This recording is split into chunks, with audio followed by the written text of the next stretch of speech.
Heating and Air Coach's Corner, fueled by Donut Country and McDonald's on 101.9, 100.5, 1450, WGNSSports.com and BigGTV.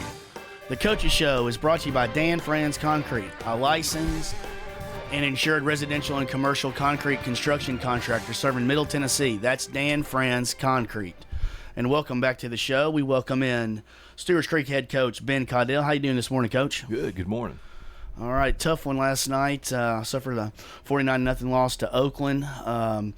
But it's always a chance to go out there when you get to play somebody like Oakland and your kids get to compete.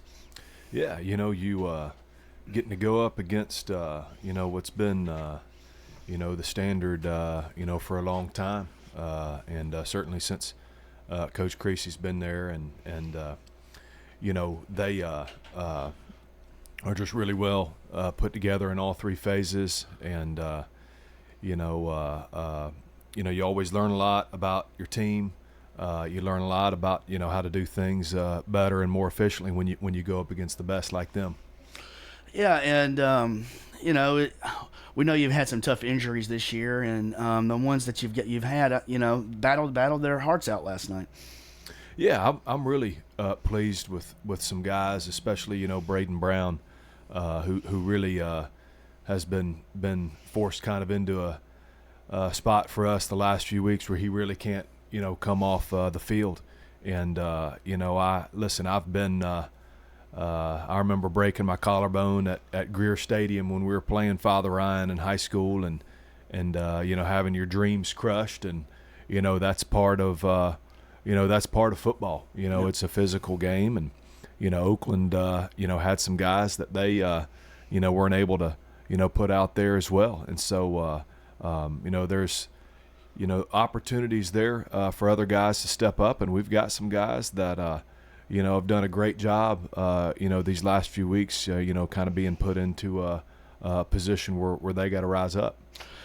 And I know a couple other guys that stepped up for you last night. R.C. Davis, 11 of 18, 64 yards, quarterback. And Landon Wharf also had a forced fumble and a fumble recovery and 3 tackles last night. And those two guys are going to be our SRM Solid Performer, locally grown, nationally known SRM Concrete Athletes of the Week.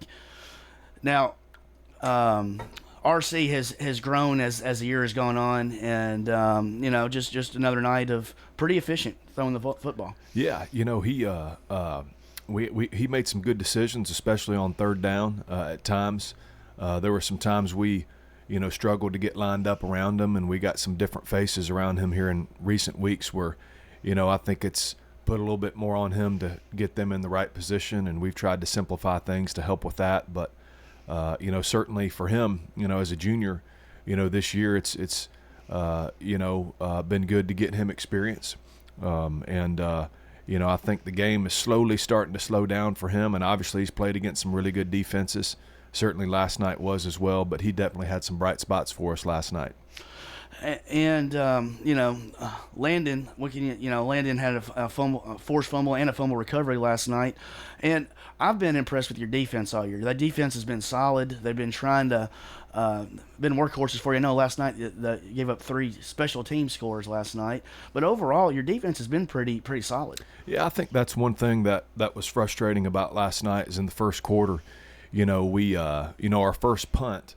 It rolled about 10 yards, and our guys actually were trying to recover it because they thought it had hit one of Oakland's players, and we lost our contain lanes on that in that confusion, and we also had a great opportunity right when number 1 Craig Tutt fielded the ball to get him down on about the 25-yard line, and I don't care if a kid's going to Ole Miss or if he's, going to, UTC as a student, or whatever. We had a chance to get him down before he'd even moved his feet and didn't. And then our next punt, it basically hit our punter in the chest, and they blocked it. And so bottom line is, I think our defense, we were down 28-0 there in the first quarter, and they had only allowed 7 of them. And so that's one thing we told our guys, leading into the week is these guys, that were playing, Oakland, they are not above. Their stars are not above playing on special teams.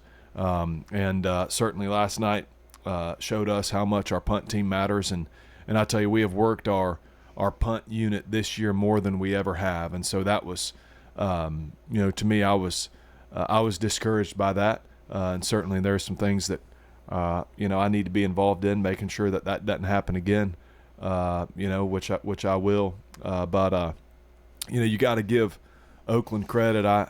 I think, just getting ready for them. You watch them play Blackman, and I don't know how many teams Blackman has had that have been 8-1 in school history, but this is certainly one of the best teams Blackman has ever had. And you get ready for that game, and Blackman gets 3 or 4 first downs against Oakland. One of my kids' baseball coaches grew up in West Virginia, and he's talking about this team that Oakland played and how good they are out in West Virginia. Well, that team's, lost 49-0, and as of last week was 6-1, with their only loss being to Oakland. And, you just go on down the line and they do have a lot of talent, but I'm just telling you, on defense, they fly around and play. They are easily, of all the teams I've watched on film this year, they play the hardest on defense. They fly to the ball. Last night we had a turnover that we got, in the fourth quarter, and they put all their starters back out there, and you can tell how much it means to them to, prevent us from scoring, and keep their kind of scoreless streak alive. And however many points they're allowing, 4 or 5 a game, which is just unheard of. And I tell you, their offensive line and the guys that you don't read about a whole lot, I mean, it's like watching them on film, and it's like it's the highest honor of their life to block their tails off for those guys and protect the quarterback. And so, they play their guts out, and that's one thing that certainly has allowed them to, really be the barometer, not just in 6A, but throughout all classifications in Tennessee. Yeah, and, you talked about a little bit about pride, and let's fast forward to next week where you're going to go in, you're going to play Smyrna, and this is a rivalry game. It's one every year that Stewart's Creek and Smyrna circle on their calendar. It's a Thursday night game, and you have a chance to prevent Smyrna from getting to the playoffs. And I know that's going to be a big deal for your guys next week, coming out and bringing it.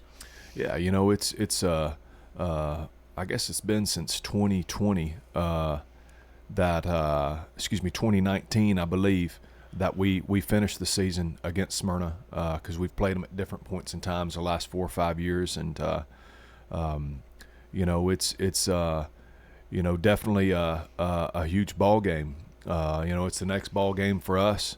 It's on the road, it's there.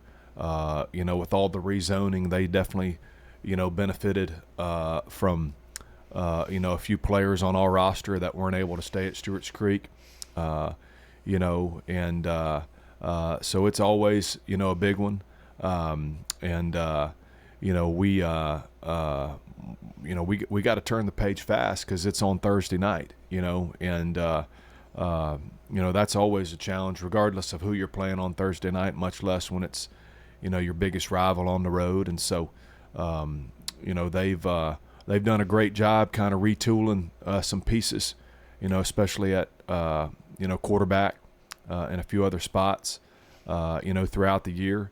As always, it's going to be, a game where, all 3 phases really matter. Every year there's, kind of big plays that you can look back on, especially on defense and special teams.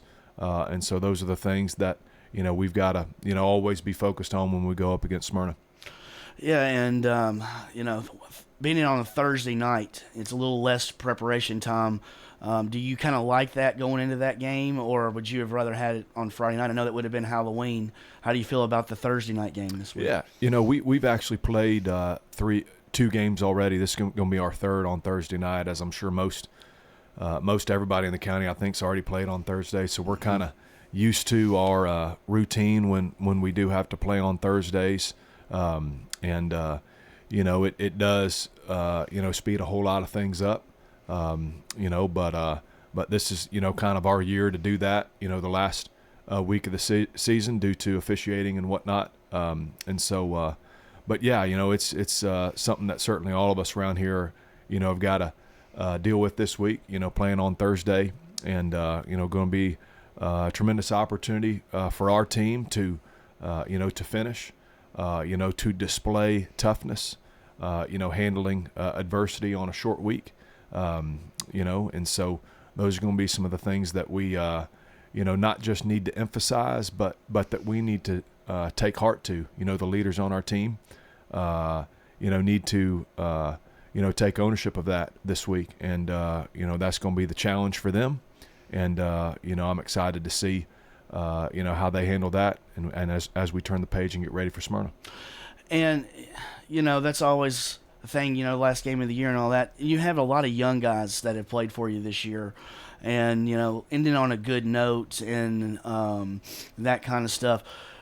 What's your message to those guys? As obviously your seniors want to go out on a high, but the guys that are coming back, setting the foundation for next season and how that team is going to, how we're going to expect things to be. What do you kind of tell your young guys? Yeah, I unfortunately, I told them last night, this is the first time in my career that, I'm able to say going into, the 10th game that it's going to be our last game. I'm not going to sit here and lie to you and say that, I've got a whole lot of experience with that, because I don't, nor do most, if not all, of our coaches. And so this is an opportunity for us to dig deep, and have some pride about us. And to me, I'm a big believer in, if you're going to basketball next or wrestling next or whatever, if it's an off-season job that you have, how you finish is going to be how you start whatever is next in your life.